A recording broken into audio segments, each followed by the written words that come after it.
श्री स्वामी समर्थ. गुरुपौर्णिमा हा आपल्या सर्वांच्याच हृदयाच्या जवळील विषय असतो. गुरुपौर्णिमेनिमित्त आपण आपल्या गुरूंची उपासना करत असतो.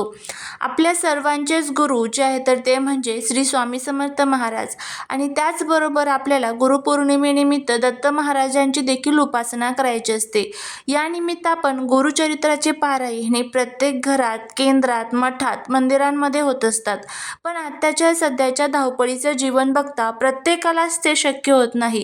त्यामुळेच गुरुचरित्रातील फक्त हा एक अध्याय आपल्याला वाचायचा आहे, ज्यामुळे आपल्याला संपूर्ण गुरुचरित्र पारायण केल्याचं फळ मिळेल.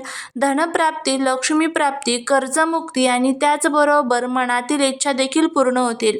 असा हा प्रभावी सेवा कोणती आहे, कोणता अध्याय वाचायचा आहे, याबद्दलची संपूर्ण माहिती जाणून घेण्यासाठी खाली दिलेल्या छोट्याशा त्रिकोणावरती क्लिक करा.